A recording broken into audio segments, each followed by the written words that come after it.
Hello, and welcome to episode number 15 of My Trucking Life. Truth, Trucking, and Tribulations from the Trucker's Table. All right, so in our last episode, we were talking about Landstar and everything, and when I went over to Landstar and why I left Landstar in 2014.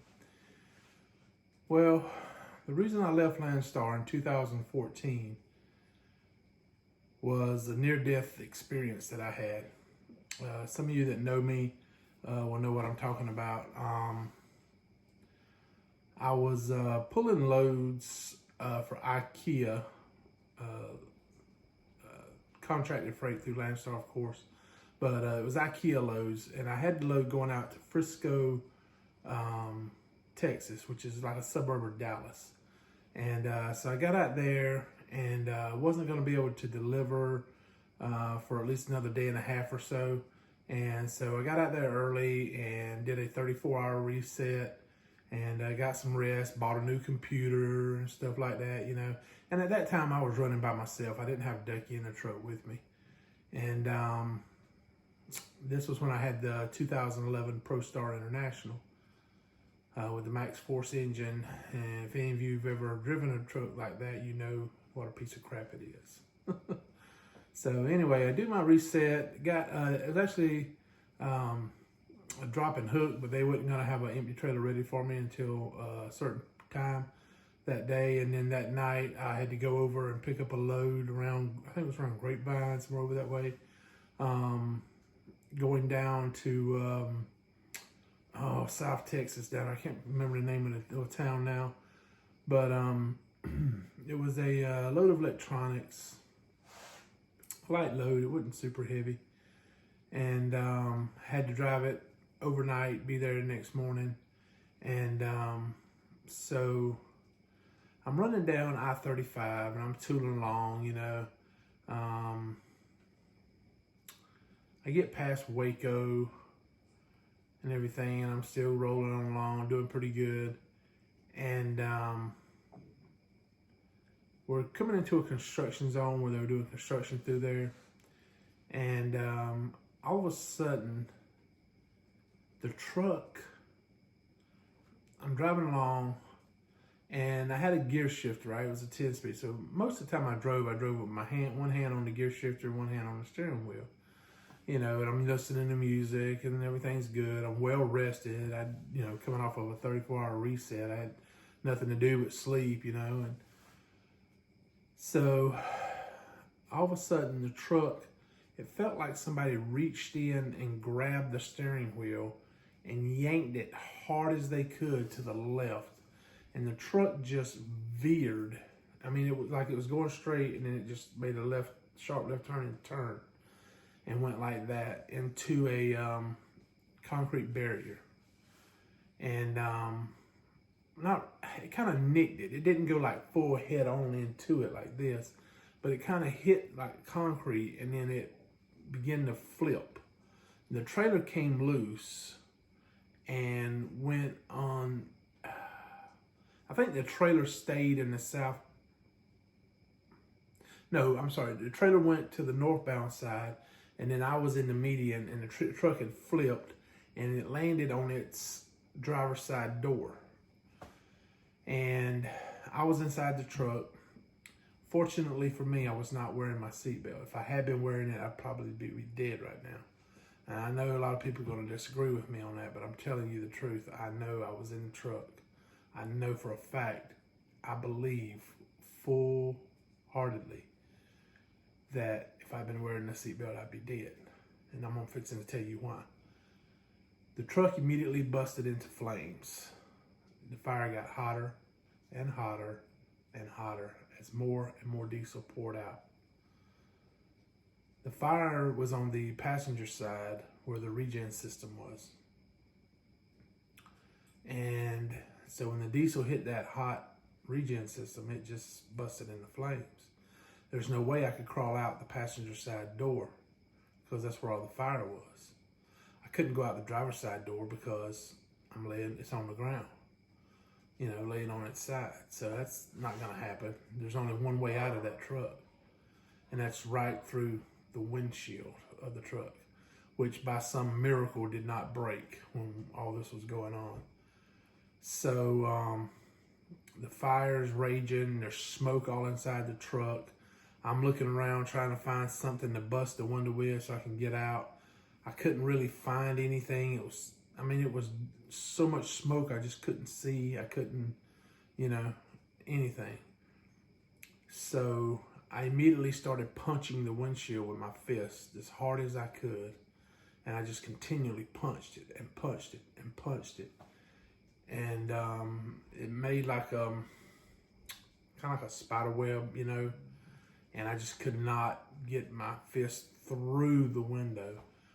I got desperate. I just started backed up and lunged forward with my head as hard as I could into the windshield. You got to understand, the truck is full of smoke. I can see the fire over my head where the tank is on the passenger side burning. There's fire all around me. Everything inside my truck is catching on fire. I have nowhere to go except through that windshield.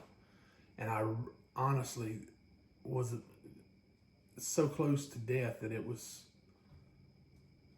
inevitable. I was gonna die, but I wasn't gonna die without putting up a fight. And all I could think about was my wife, and I'd never see her again.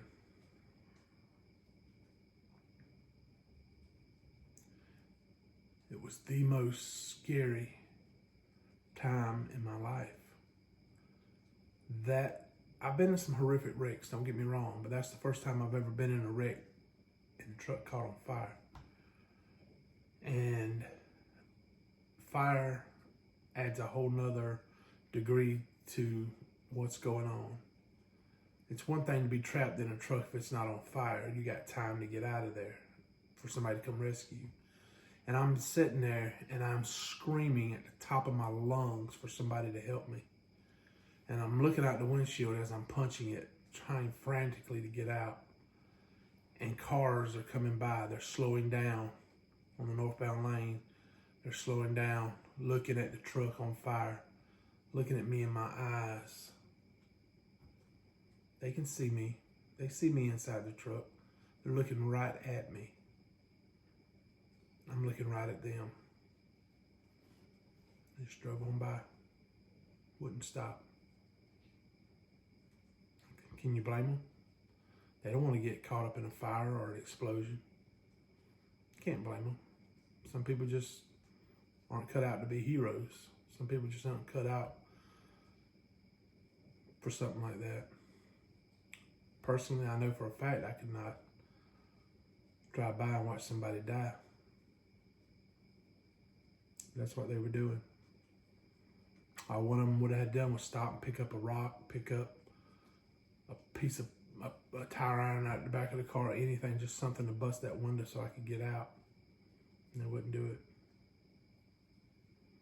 So I'm screaming at the top of my lungs, pleading for help. Like I said, I was punching it with my fist and I couldn't get through. I backed up and lunged with my head 2 or 3 times trying to bust through it. Still could not get through it. I'm choking, I can't breathe. Maybe I got 30 seconds, less than a minute. I'm probably gonna pass out from smoke inhalation. I just keep punching. I started back punching with my fist again. Finally, I swung with all the last little bit of might I had, and my hand went through to about my wrist.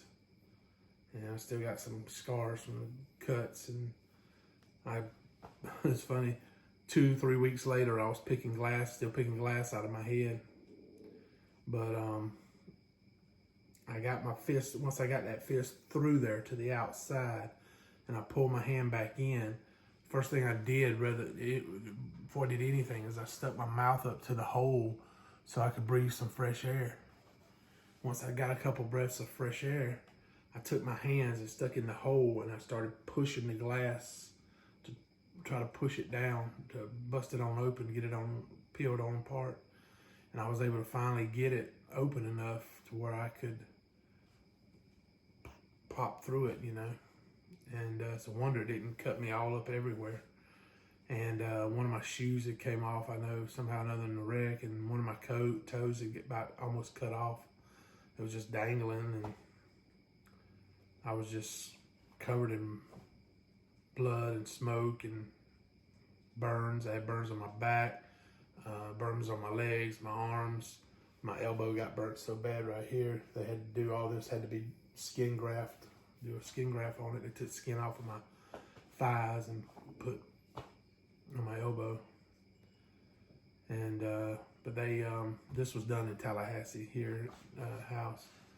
But, anyway, I got out of it, and I got up to the, on the northbound side over there, where there was a concrete barrier over there, because like I said, they're doing road construction all through there. And I got over there, and finally, by now, the fire departments are starting to get there. The tow truck drivers, people are coming up, and the truck is completely engulfed in flames and smoke. I honestly think if I hadn't have busted through when I did, I would have been dead.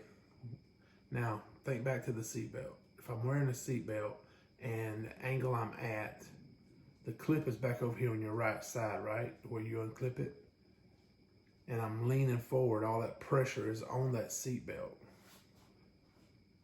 Am I going to be able to unclick it or not? I don't know. Maybe I could, maybe I couldn't. But the time it would have took me to try to do that and get out of the seatbelt and get untangled and do everything, that might have been the time that I needed to get on out of the window. I mean, I don't know for sure, but that's my feeling about it. Anyway, so they're giving me, people are handing me water, and I'm drinking the water, and I'm just,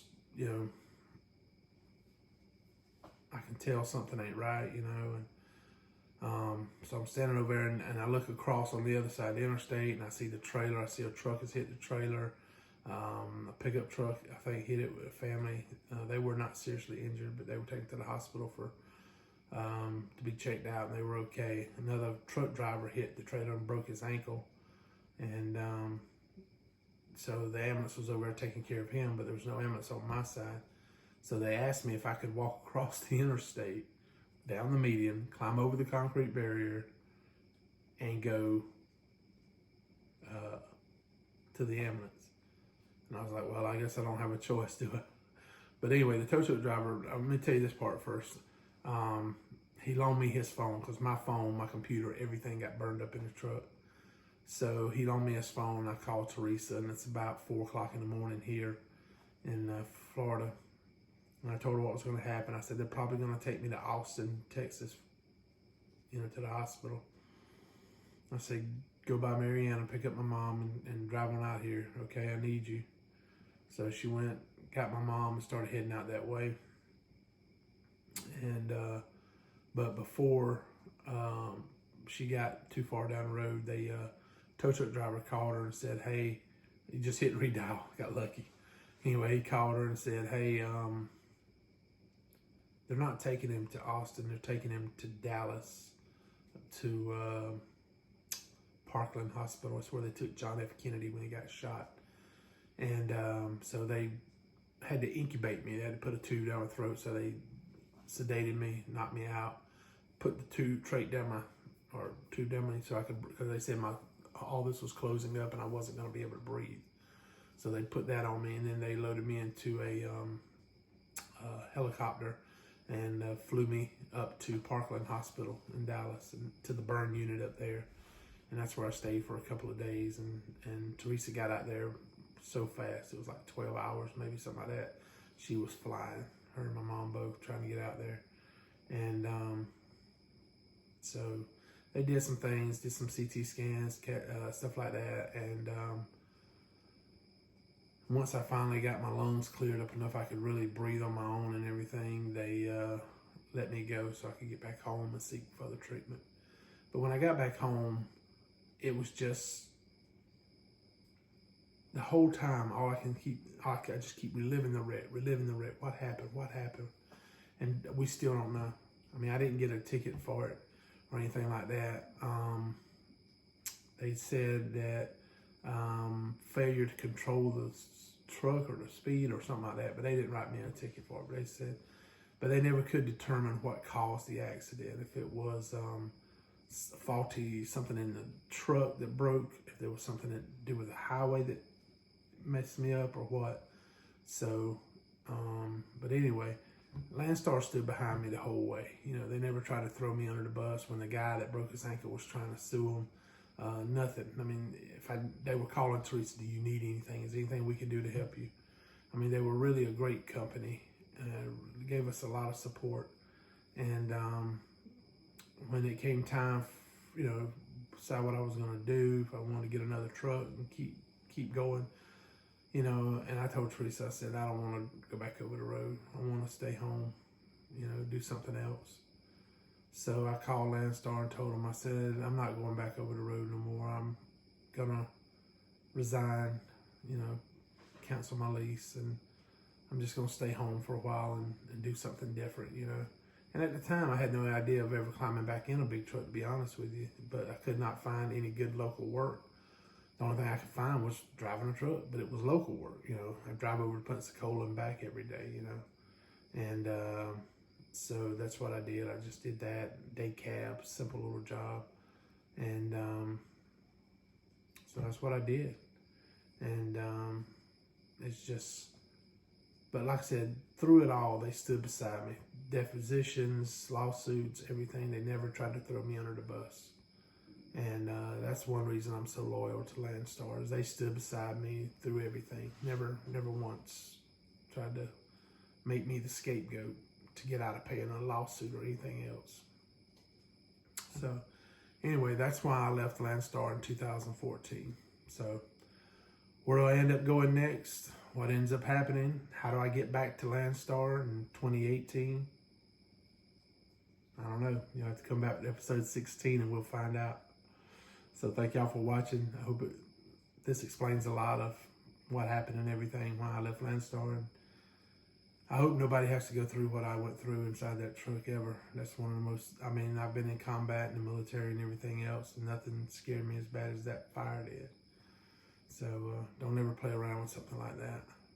But thank y'all so much for watching and everything. Like and comment and subscribe, and I really appreciate it. Y'all stay safe, and we'll talk to you again soon.